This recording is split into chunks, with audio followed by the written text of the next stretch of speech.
a second here. Alleyne, and I am so happy to welcome you to this very special discussion.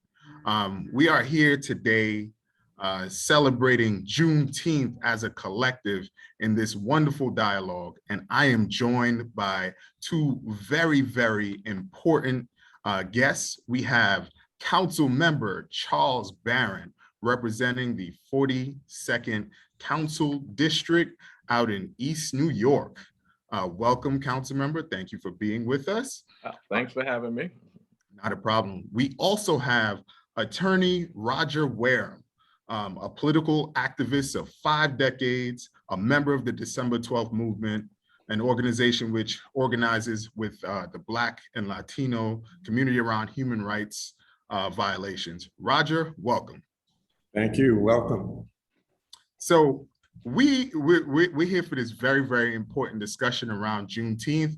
And, you know, for most folks within this country, I would say Juneteenth now comes off as a new holiday for them because it has been just recently recognized by the political establishment. It's the first federal holiday since MLK Day in 1983. And for those of you like Councilmember Barron and Attorney Roger Wareham, who have celebrated Juneteenth for many, many, many years prior to this one, I just want to allow for you to paint the picture. Tell us about Juneteenth, and not in the way that you can find on Google, but the way in which that we celebrate Juneteenth. Councilmember, I know that you've been, for at least for as long as I've known you, for many, many years, you've pitched celebrations in East New York, specifically for the community to understand the history of Juneteenth and to be more embracing of the culture. So Councilmember, tell us about some of those celebrations. Well, first of all, you know, we always see culture as a weapon for liberation. And the programs like Juneteenth, we made sure our office celebrated that. Kwanzaa, we made sure our office celebrated that. Black History Month or Black Studies Month, we make sure that our office celebrated that. So Juneteenth is a celebration that we must embrace as an alternative to the 4th of July, or they say July. We don't want to celebrate the 4th of July. Everybody should read Frederick Douglass's speech, his powerful speech on the 4th of July. So Juneteenth came as an alternative to that, so that we can say, 4th of July, we were still enslaved. When the Betsy Ross was stitching the American flag, we were catching stitches in slavery. So we decided to celebrate Juneteenth. Now, some of the misnomers about, or misunderstandings about Juneteenth is that in 1863, when the emancipation was spit out by the racist President Abe Lincoln, that did not free anybody. Matter of fact, it said all the enslaved people are freed in those states that did not rebel against the Union. You can keep yours, but the ones that are rebelling against the Union, your slaves are free. So he didn't free anybody. And it wasn't like 2 years later, the enslaved Africans in Galveston, Texas, had this white general come in and say, hey, guess what? Y'all are free. Did you know that? You think they didn't know they weren't free. It is the Black cavalry, the Black soldiers that went from plantation to plantation, freeing our people. And it just took them over a year and a half, a year and 8 and some months to get to Galveston. They knew that they were not freed by the Emancipation Proclamation. That's one thing. And then the other misnomer is that in 1865, June of 1865, that wasn't the last people enslaved. That wasn't the last enslaved Africans. People were still enslaved. That's why that year in December of 1865, that's when the 13th Amendment that abolished slavery, except as a punishment for crime, and we went from the plantation to the penitentiary. But there's no way that that was some Black people talking about, hey, we didn't know we were free. So that's just to clarify that. But I still say celebrate it in replace of the 4th of July. So we did that in East New York at Sonny Carson Park. We celebrated Juneteenth. We had speakers. Matter of fact, yourself, Karon, was one of the speakers that broke down the history of Juneteenth for us. And it's a very important celebration that the state of New York decided to make it a holiday along with the national holiday, but we didn't even ask for it. We were asking for reparations. We wanted reparations, and they said, here, take Juneteenth. Oh, we'll take it and we'll celebrate, but we want our reparations. Thank you, Councilmember, for that wonderful breakdown. Of course, giving us the history, raw and heavy. Roger, you know, over with the December 12th movement at Sister's Place, there's been plenty of celebrations of Juneteenth and really promoting self-determination and as a real connecting point for the holiday. Can you speak to some of that? Yeah, and you know, it's always good to have Charles on because he gave a very comprehensive presentation on that. It reminds me of Ilombe Brath, who was one of the founders of the December 12th movement and head of the Patrice Lumumba Coalition, who every day throughout the year knew something that was significant to African people. And certainly that Juneteenth was part of that. And so he made us Ilombe was like Google before it was Google. He was just a walking compendium, encyclopedia, newspaper of what was happening, but it was bringing that consciousness to people. So we were always aware of Juneteenth. We celebrated it. You know, Charles talked about the you know, what July 4th meant. And people celebrate July 4th, and on July 4th, we always put Frederick Douglass's speech in the window of Sister's Place. What to the Negro, what is the 4th of July. 2 years ago, we decided that not only were we going to do that, but that we were going to, and this was a month after the George Floyd lynching, we said, you know what, we're going to rename Putnam and Jefferson after Frederick Douglass. It's not enough just to put his speech up there, we're going to rename it. And so we had a ceremony, we put up the signs are still there. People are referring it, even Google sometimes, if people Google Sister's Place, they get Frederick Douglass Square.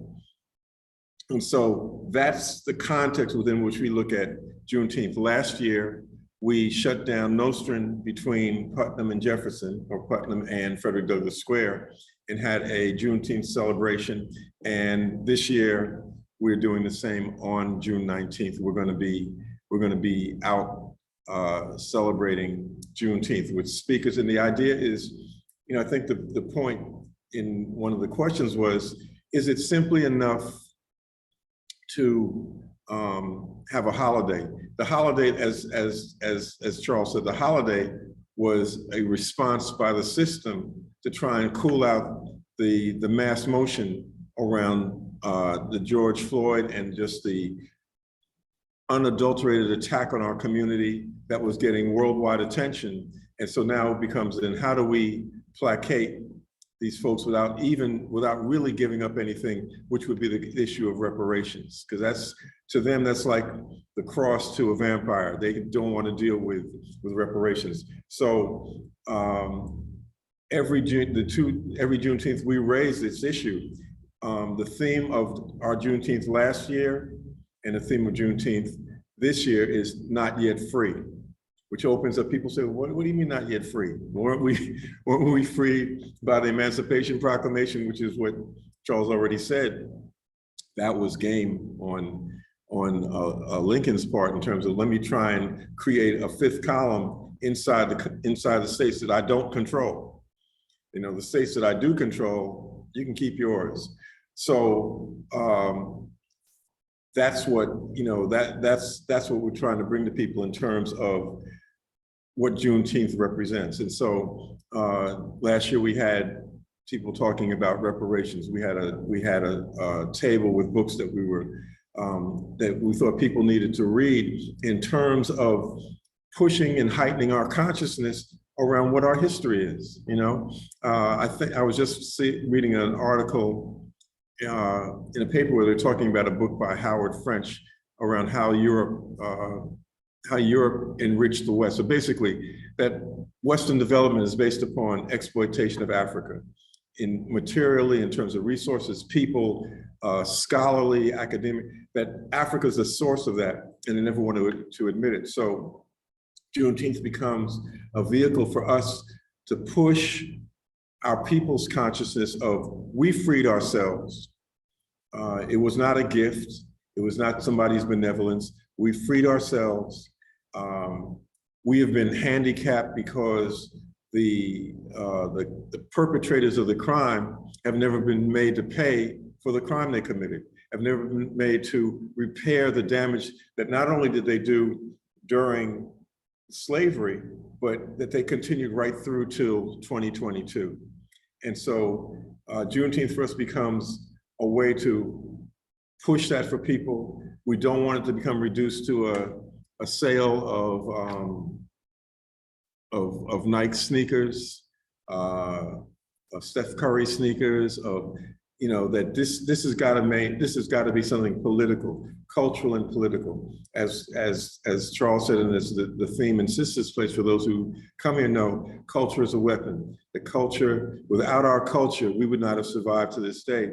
And that our culture helped us survive, but it also armed us to be able to continue to struggle. And so that's what we're pushing. Not yet free, because we're not yet free. We haven't received reparations. We haven't received proper health care. So that's the framework within which we deal with Juneteenth. That was excellent. Real comprehensive breakdown. And I wrote down so many notes while we're talking. I'm so glad we're having this discussion.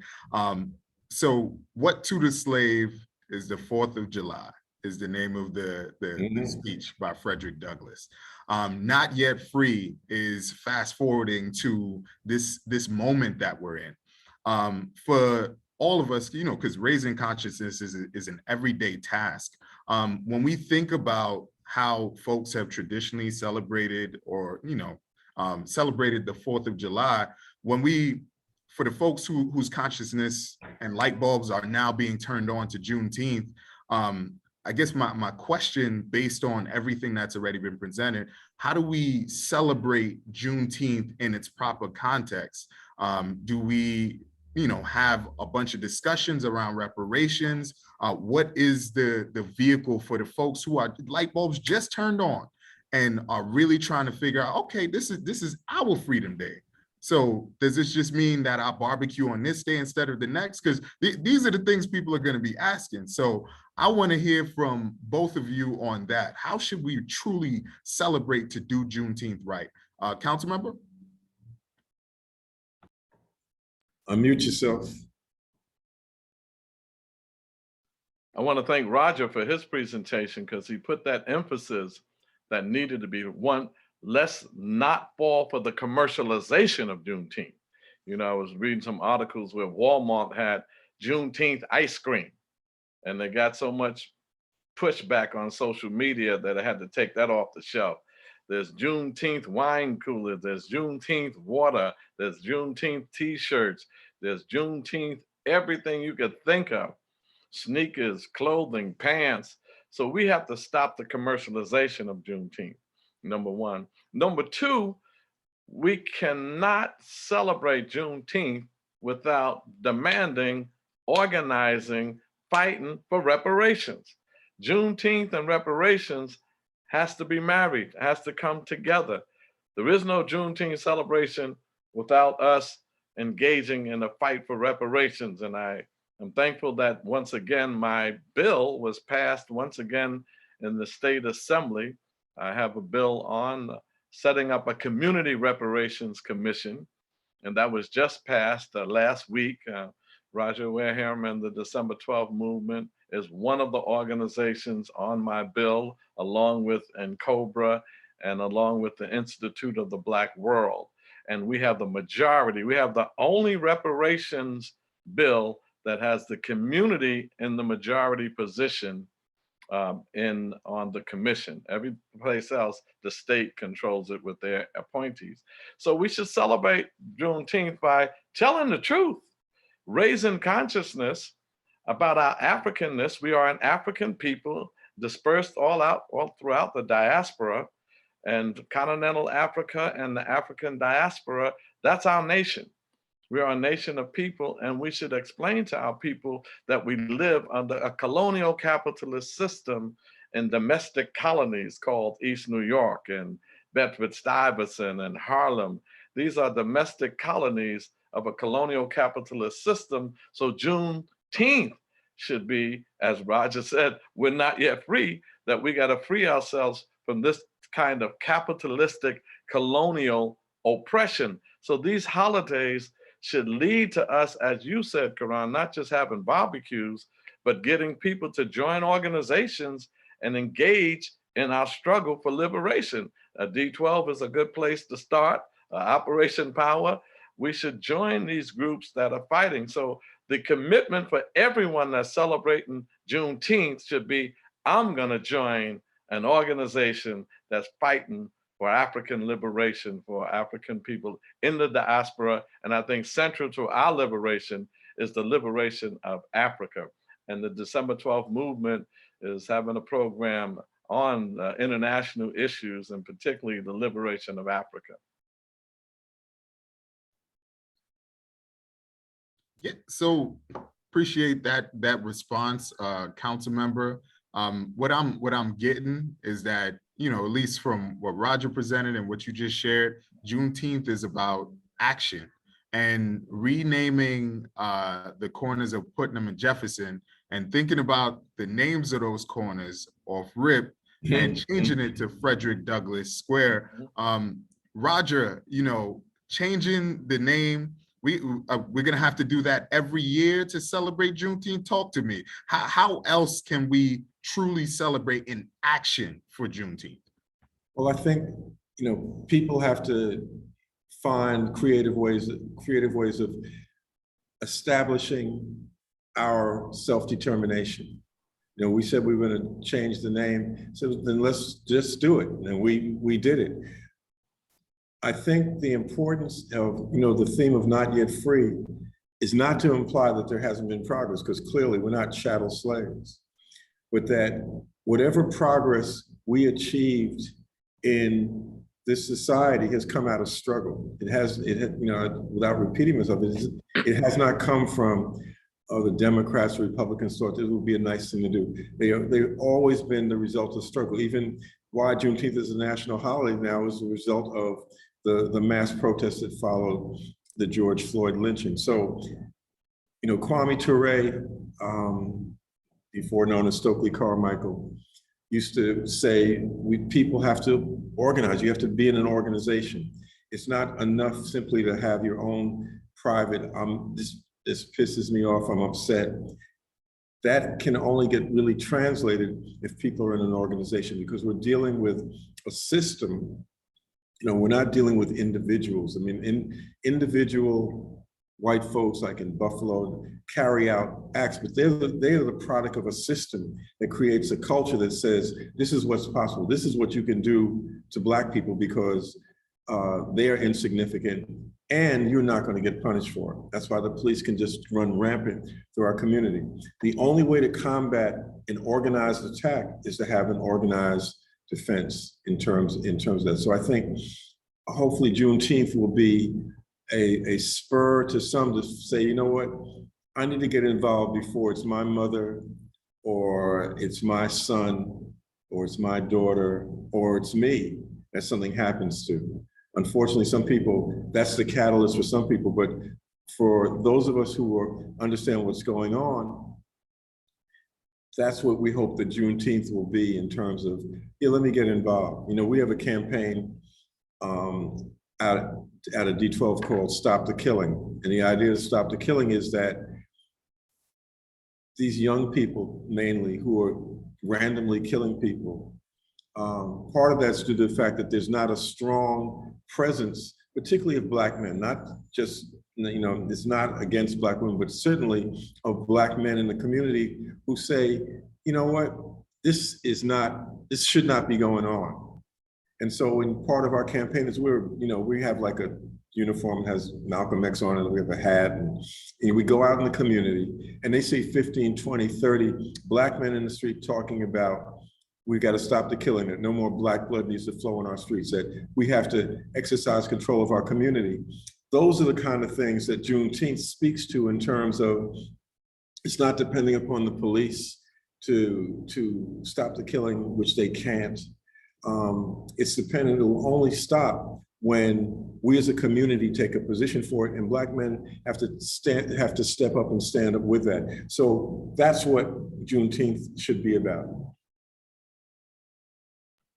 Thank you both for those responses. And I think a bit more about like getting involved. What does that mean? How does that look on a day-to-day? I think about 2020 and, the global uprisings that you both already outlined. And the quote very well, power concedes nothing without a demand, right? Folks were in the streets all 2020, rising up against the system as a whole, the global systemic system of police brutality after the brutal murders of George Floyd, Breonna Taylor, Ahmaud Arbery, those names being names of many, really getting up to stand up against the system. They got involved, and we got Juneteenth. So I know you both spoke to the irony of it. When we get out in the street, when we organize, what should we be laser focused on so we don't get dangled a holiday that we've been celebrating already, like that we Black people made official, that we don't get dangled something and get distracted and get pacified. Either of you, whoever would like to respond first. Well, I think that it's important for us to define what winning is, to define what our ideology is. We have to have an ideology. It should be ideas that guide our action. If you don't have no ideology guiding your practice, then you'll just be all over the place reacting to the symptoms of a systemic problem. So right now, Black Lives Matter, everybody's saying that. Nancy Pelosi believes Black Lives Matter. Donald Trump believes Black Lives Matter. Everybody's talking about, and when you just focus on racism, racists are speaking out against racism. So we need to talk about colonial capitalism and its ideology of racism that permeates every institution and pollutes the minds of millions of Americans. So once we clear ideologically that we're talking revolution, not just reform. Reform is a tactic for radical systemic change. So we got to get the masses to say, let's demonstrate against police brutality. But realize if the police stopped killing you tonight and decided nowhere in this nation would another police officer kill you, you're still going to be in poverty. You're still going to be unemployed. You're still going to be mass incarcerated. You're still going to have inadequate health care and education, and food on your table, clothes on your backs will still not exist because it's capitalism that's creating that.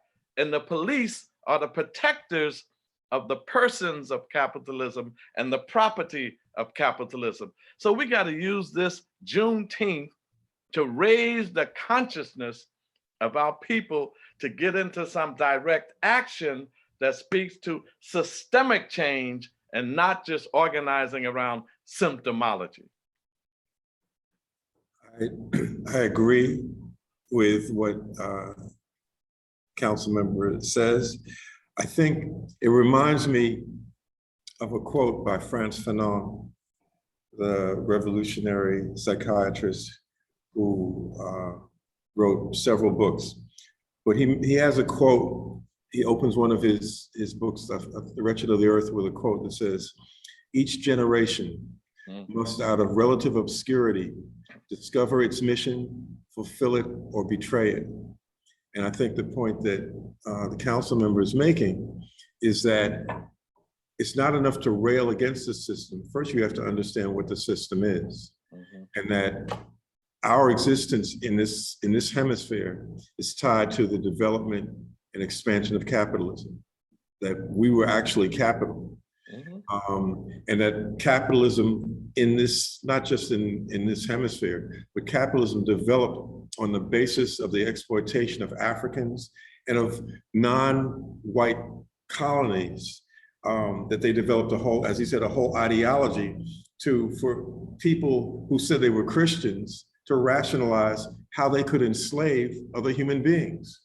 So the way to do that was to dehumanize them, that they had the form of a human being, but they really were not human beings. And so the ideology of racism, which permeates the entire system of capitalism, when we talk about systemic racism and a structure, so that we can fight a lot of the different symptoms of it, but understanding that long-term, that whole system has got to go in order to change that situation. Everybody's not at that point in terms of the understandings. People still believe that there's things we can do to make this work. And the only way you can convince people that those things, you're not going to talk them out of it. They have to go through certain things to find out, well, we tried this and it didn't work. We tried that and it didn't work. To get to the point to see that it's really a system. It's a system. It's not just some bad apples. It's not just some folks with attitudes. It's not just some racists. It's a system that's set up to keep us down. And I think, Karon, you talked about distractions. It creates distractions to have people believe in the mythology that everybody can make it. Everybody can be Oprah. Everybody can be LeBron. And it's not set up for that. Right. So those are distractions. And so what we have to do is demythologize what is going on. And Juneteenth is a way for us to do that. That's right. And Karon, also, Roger's quote reminded me of a Amilcar Cabal's quote. He said, "Bear in mind, the masses of people are not fighting for ideas in your head. They're fighting for material benefits and a future for their children. Mask no difficulties, tell no lies, and claim no easy victories." And what Amilcar Cabral was saying to us, yes, we got to do the ideological development and all of that, but we got to meet the basic needs of our people. That's what the Black Panther Party was good at. It wasn't just the guns and cops. They were feeding children breakfast. They had 40 health clinics, free health clinics across the nation, sickle cell anemia research. They gave out survival packages, and we called it survival pending the revolution. So we have to be able to, as organizations, meet the survival needs of our people, which is why I got into the electoral arena, because at least it allows us to get millions of dollars into our district, and it's our money. They ain't giving us nothing to, feed people and to stop gentrification. We were able to do that. And the December 12th movement did our movement a great, great righteous justice by going to the conference in South Africa and the 2001. 2001, right. They did that conference, and when they came back, we talking about a crime against humanity, and that racism is rooted in economic development or exploitation is rooted in racism. They came back with that. So now we can go way back and fight for our reparations when they got 100 and some odd countries of the world to say that the transatlantic slave trade was a crime against humanity. Our people need to know that. And let me just add two things. One is the World Conference Against Racism. It was the UN World Conference Against Racism in 2001. We took 400 people over there to lobby for that, and it was the African group of countries that really made it work, along with some of the Caribbean countries that really forced the Western countries. The US had walked out. They didn't want to, you said reparations, they walked out. With the Secretary of State, Colin Powell, said, we're out of here. And but it was and is a historic document, the Durban Declaration, because as the council member said, it's the first international declaration that recognized that our reality, that we were victims of crimes against humanity. And it also meant that crimes against humanity have no statute of limitations. So if you can get it into an international court, the perpetrators cannot say, oh, well, the statute of limitations is run, because crimes against humanity, like murder, a murderer can't say the statute of limitations, which is a time that's artificially set by a society beyond which you cannot prosecute somebody for a crime. Crimes against humanity and murder have no statute of limitations. So we set that precedent.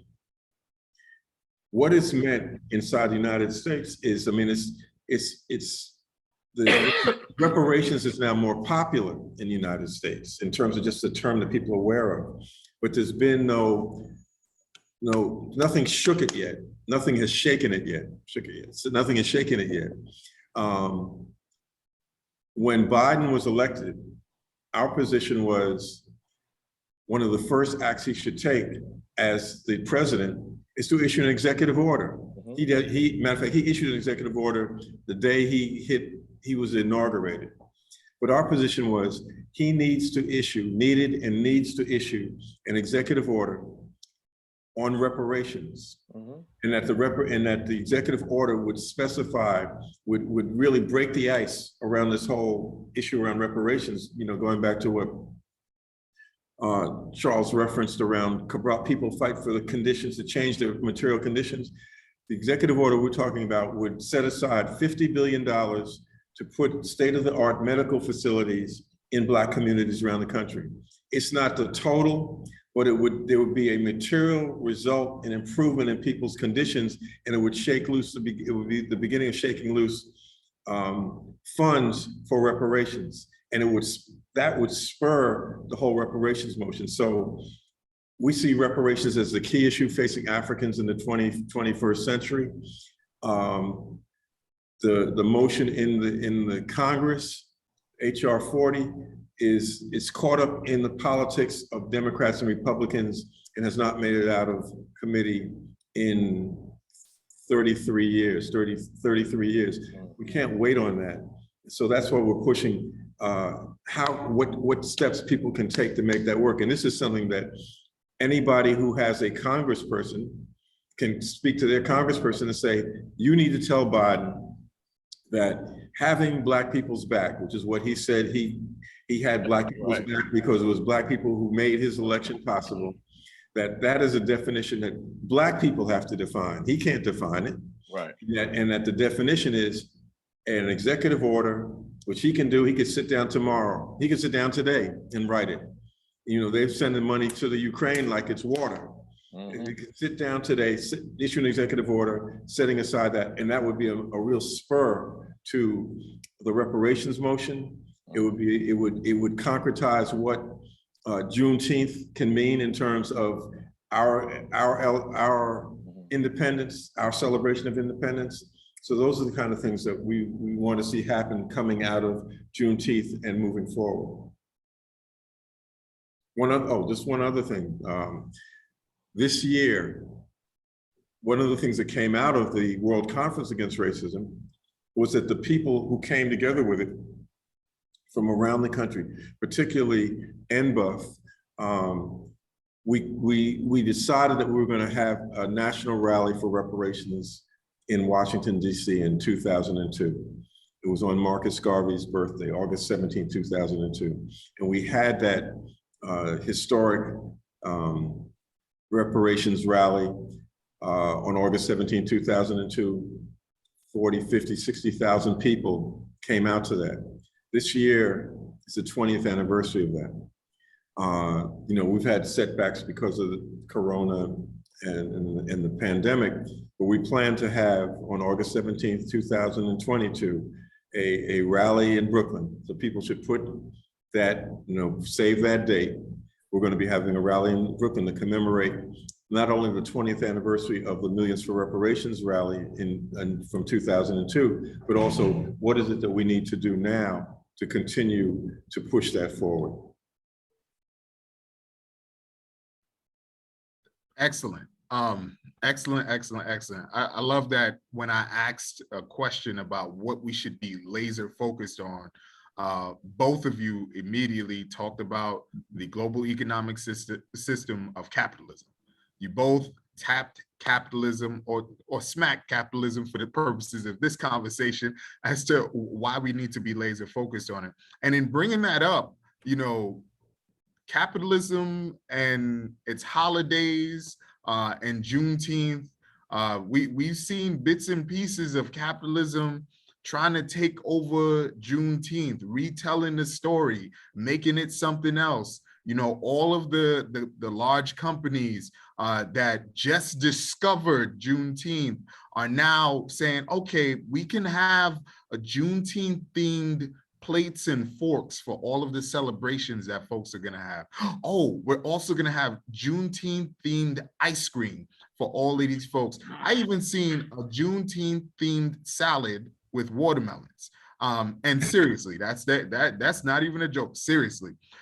So how do we simultaneously learn to collectively celebrate in this period of heavy reflection based on everything that you all have shared, heavy reflection, and then pivoting for direction while fending off the commodification of Juneteenth as a collective? And I know that's a loaded question, but well, we say no capital gain for our Black pain. They exploit. We should be very aware of the exploitation. They co-opt, because the capitalist propaganda machine is powerful. They have you afraid of socialism. They have you afraid of African communalism. And they have you thinking that the only system in the world that works is capitalism, when in fact it's failing all over the world. Imperialism is failing all over the world. So we need to begin to look at, how do we say to our people, yes, you need these things, but don't get caught up into the materialism of capitalism. Don't measure your success by how much money you got in the bank. Don't measure your success or think somebody is real good to you because a billionaire Black man pays your tuition, $40 million for your tuition, and yet he's a billionaire. Ask him, how did he make his billions? So yet he didn't tell you, yeah, I made billions and you're gonna have 40 million to pay your tuition, but don't make them billions like me, because I exploited you to get the billions, because I'm a capitalist. So be aware of the handouts. Be aware of the personal ambition that your politicians have to get to the next stage, and they won't mess with the capitalist system. So we got to realize this is not the only way to live. There are countries where healthcare is free, and these are poor, struggling countries. If I said to somebody, would you like to live under a system where healthcare is free, education's free, housing is subsidized, you have a constitutional right to a home, there's no homelessness, a system that says transportation and food is going to be subsidized by the government, and guess what? Even when you die, we're going to take care of your funeral. Under capitalism, you can't afford to be born, it's too expensive, and you can't afford to die, it's too expensive. So if I said that, they'll say, yes, I want that system. That's socialism. That's African communalism. And that is the concept of even communism. But if we tell that to our people, and they're going to say, whoa, you know, this is what we were told about those systems. Even when we say things like defund the police, we're not saying there shouldn't be no police. We're saying we'd rather have jobs than jails. If you get $4 billion to build new jails, put that $4 billion and build more PJ centers, Prince Joshua Youth Centers across the city and state. So capitalism provides the jails, they provide the poverty and the unemployment to make sure you go to jail and commit the crimes, and then provide anti, programs to keep you out of jail, programs for workforce development when they created the unemployment. So those contradictions we got to raise during Juneteenth, and make sure these are authentic celebrations and not celebrations that exploit. I think that when we talk about how they're going to try to commercialize it, Juneteenth, that's the nature of capitalism. I mean, capitalism exists for particularly in this stage of and it's what's really its dying stage. It may not seem that to people, but its dying stage is to maximize profit. So they're always there. If you give them something, or if they'll take something, they're going to try and capitalize. I remember when Black is Beautiful and Black Pride came out, you know, and people were, that was a very statement of Black independence and coming against the white supremacist cultural norms. They use the media to then become, you could be Black and Navy too. You could be Black and Army too. You could be Black and be part of the machine that is oppressing people, that's oppressing your own people. You could be Black and National Guard. We're going to send in the National Guard to take over your communities. So that's the nature of capitalism, and the media is part of that in terms of that. That's why this type of program is very, very, very important. We do not have the degree of Black media that we had even 10 years ago, 15 to 20 years ago, where you could go, every day there was something. There was LIB, BLS, there was you know, BAI, there was something all the time. We could call for a demonstration right now and put it on the radio and people would be out 2 hours later. That's right. So the media is very important. It's an important tool in terms of how they oppress us, but it's also important for us then to see what can we use to reach our people. And so, and to explain to them the distractions, you know, the distractions and the commercialization of Juneteenth is going to be a distraction. Well, you know, something else, Karon, Roger made me think of this when he mentioned the Black in our culture. You see what they did with Blackness and our African features? Juneteenth, we have to say to our people, your ebony Black complexion is beautiful. Your full lips are beautiful. Your broad nose is beautiful. But they used Blackness and put negative connotations to it. You know, the black cat, bad luck. You know, angel food cake is white and devil food cake is chocolate. You know, wear a black suit at a funeral, but a white dress at a wedding. You know, the Black Tuesday, the stock market crash. We don't even own stock. You should call it White Tuesday. Y'all crashed it, not us. But all of this negativeness connected to Blackness has a lot of our people internalizing our oppressors' definition of us, our intelligence. I watch sports and I watch Serena Williams and Venus Williams, the greatest tennis minds to ever play the game, because they're intellectual. They're articulate, intellectual. They take their notes in between rounds. And Serena was playing Martina Hingis, a white lady in tennis. And they said, the announcer said, you know, Serena's powerful. So she's overpowering Martina. But Martina plays a cerebral game like chess. She was making some of the dumbest moves, and Serena was just out thinking her on the tennis court. I saw another quarterback on Philadelphia. He was one of the Randall Cunningham, one of the great quarterbacks, right? So here is Terry Bradshaw, an announcer who they said had a $1 million arm and a nickel brain, Terry Bradshaw. He says, the way Chicago can beat Philadelphia is to make Randall be a quarterback. He's not a quarterback. He's an athlete. He has athleticism.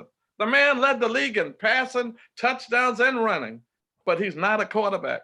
It's that kind of mentality that we need to get to our people and say, we're the fathers and mothers of the pyramids, of science, of mathematics, astrology, astronomy. We were the first on the planet, and we shall be the last. Roger, I got to check to see if you got a response or an addition. No, I think Charles hit that. I mean, that was still the same thing as you can be. They take it and they minimize it, and like I said, and then when they admit it, it's then you can be Black and part of our system. You can't be Black and challenge the system. You know, Right. we don't. They present a modified version.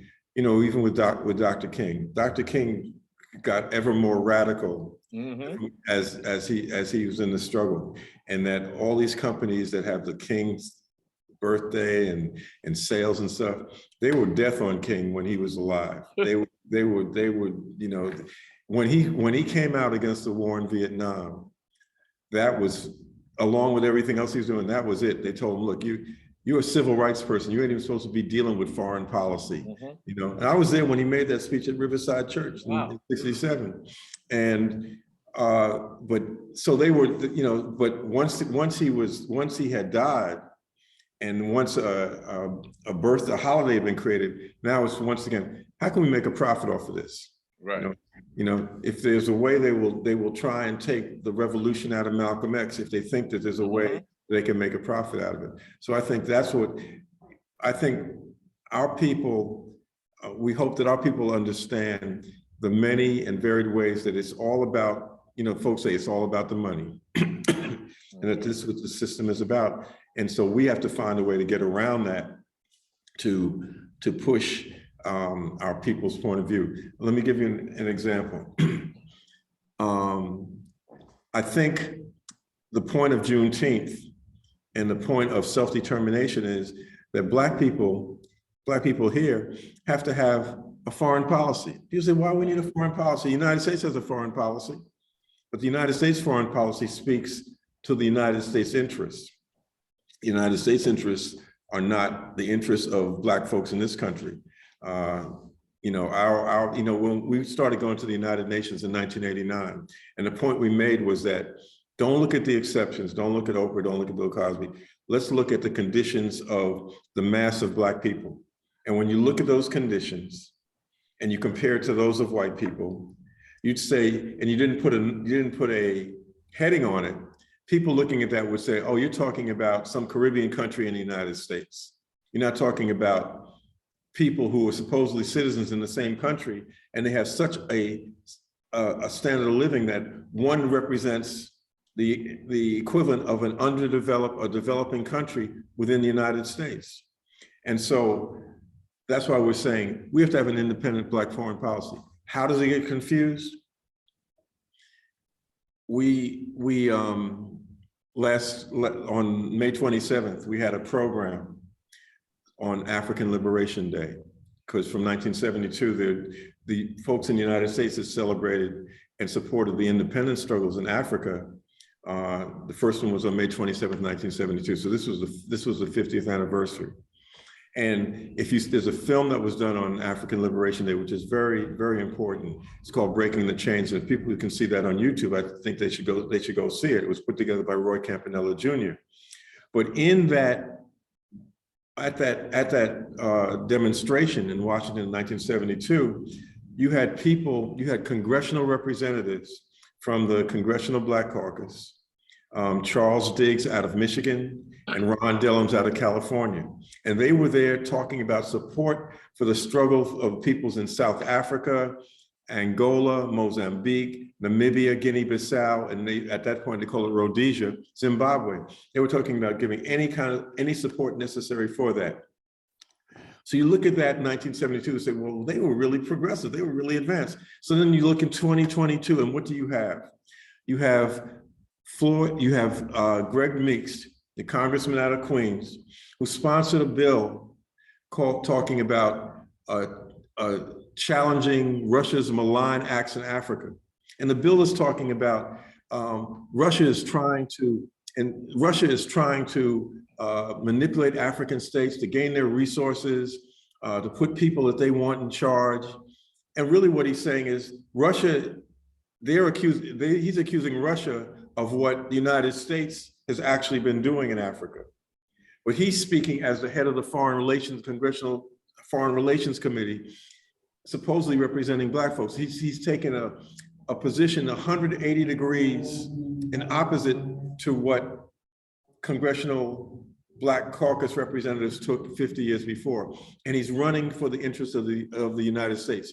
And the reason that that legislation was even proposed because African countries did not jump when the United States said, at the UN, we need you to vote for the resolution condemning Russia's acts in Ukraine. And so most of them either voted against it or abstained. And so now the response of the United States was, you know, we're going to pass this bill, which is in the Senate right now, passed by the House. And it's basically talking about punishing African countries that do not adhere to the United States. What are we? If we're going to talk about Juneteenth and independence, then we need to talk about what is our position? What is our foreign policy vis-a-vis Africa and vis-a-vis what's in our interest in the United States? So those, I think that's what Juneteenth needs to represent in all aspects of our lives, not simply domestic, but foreign. Malcolm was very clear of the importance of the international community and understanding what's going on in the international community in terms of our struggle here in the United States. And we cannot forget that lesson. And Dr. King also, Dr. King was there at the independence of Ghana. You know, so our Du Bois clearly. So we've had leadership who've pointed the way. And so now in 2022, we now have to look at then how do we make that real? How do we continue that legacy in order to push our struggle forward? Thank you, Roger, and Councilman Barron, in terms of those responses. A lot of wheels turning, but I know we're running up on time. I got 2 more questions, and we'll just do somewhat of a blitz through them. So a couple of the things that you both touched on is how we end up with these modified versions of history and reasons why we need our own independent this or independent that. And being over the CUNY airways, I immediately thought about, what is this going to look like in schools? Like, what is Juneteenth going to be presented like? You know, we always get modified versions of schools, and to Roger's point, the masses of people are in public schools. What is going to be taught? And you all know, in one breath, in this country, we get the national recognition for Juneteenth. In the next breath, we have to use CRT, critical race theory, anti-racist teaching. And then in another breath, it's all right, we can't use critical race theory. That's a little bit too deep. It's teaching a little bit too much. Juneteenth has been around for 155 plus years. We're now recognizing it. It's a little too much. So how do we manage all of these various spaces that are going to tell their versions of Juneteenth while we're simultaneously trying to make sure that the masses are in lockstep with the consciousness raising that we're doing? Well, you know, I think that it's a question of power. Power is the great equalizer. I don't really care how racist you are, as long as you don't have no economic and political and social power over me. So power is the great equalizer. We have an opportunity to gain power in our communities. Right now, wherever we constitute the majority in the community, we must control the means of production, the economics, the social institutions, schools, housing, hospitals. So power, I'm meeting with the chancellor of schools next week. I have power in the city council to pass a budget or not, or say money should be shifted this way. Of course, you got to get it collectively, the others to agree. So I think that we should have power over the curriculum material, curriculums that are being taught. And we have to say to our Black leaders that, hey, we have to control the curriculum, culturally relevant curriculums. We have to define that for our elementary schools, high schools, and all of our public schools, so that when that curriculum is where the ideas go into the minds of our children. So if we want to learn about a system, civic responsibility, culture, Juneteenth, Kwanzaa, Black Studies. We have to get power to control what's going into the minds of our children and who is teaching it. We need more Black conscious teachers, not just Black teachers, not just Black politicians. Everybody Black ain't really Black. And you know, Dr. Lonnie Guinier, may she rest in peace, in her book, Tyranny of the Majority, she said there are two kinds of Black people. Those who are descriptively Black, they look like us. And those who are authentically Black, they are committed to us and our liberation. And I think that's the direction we must go in. Black power, still needed, still relevant. We said it in the 60s. We did the Black, the dashikis, the African names, Kwanzaa, Kawaii theory, but we didn't do the power. Now we got to get the power. I would just add to what the council member said that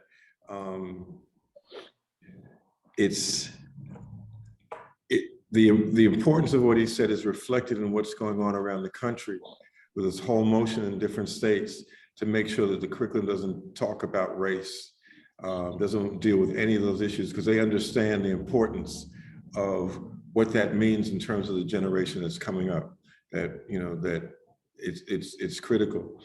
I would just add for the CUNY audience in terms of, back in 1989, there was a whole fight around tuition increase, and the governor was, who was it before Cuomo? I don't remember who the governor was.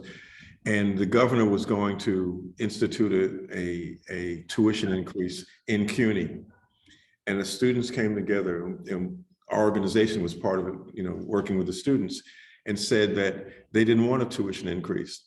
And they had a demonstration. I mean, the campuses had gone out on strike, and they went out on strike, and then they had a major demonstration down at the World Trade Center. And the police had it all enclosed in with barricades and whatever. There were like 15,000 students came from CUNY, from all the different campuses. And the students said, we're going wherever we want to go. And they took the street. They went down to Wall Street. They marched up to 42nd Street. They went to the students at John Jay had been locked in. They went there and they freed the students. And the governor said, okay, there's not going to be a tuition increase. And the point I'm raising is that that type of action can bring about a lot of change. So that along with whatever sort of legislative things that go on, there's got to be a real power and motion in the streets that gives the folks who are in the other room some back.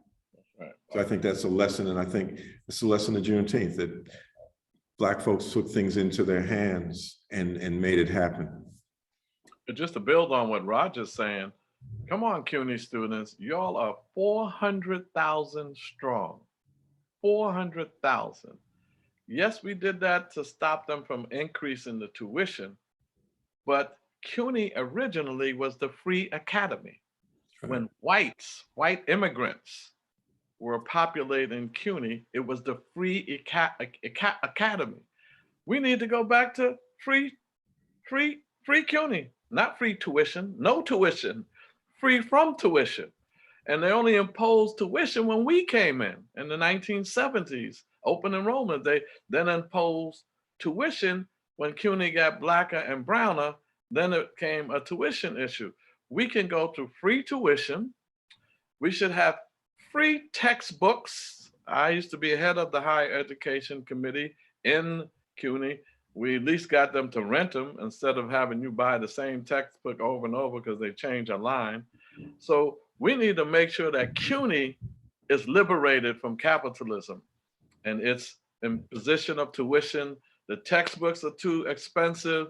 You have to have food and transportation and childcare, all of that.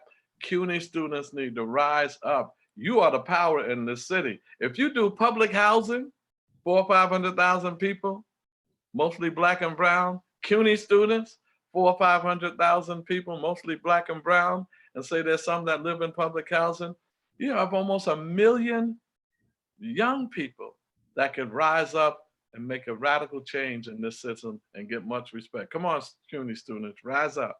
And one other thing that CUNY students can do, and Karon's saying, come on, man, I'm supposed to be running out of time.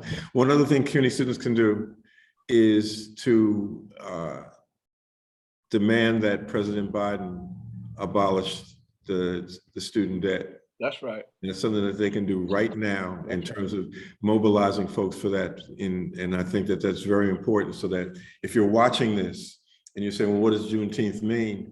It means that, you know, we can join that motion to abolish student debt, not the $10,000 that Biden's talking about, to abolish student debt, so that at least when you finish school, you don't have that hanging as like an anchor, and you're trying to walk through water. You got an anchor to both feet.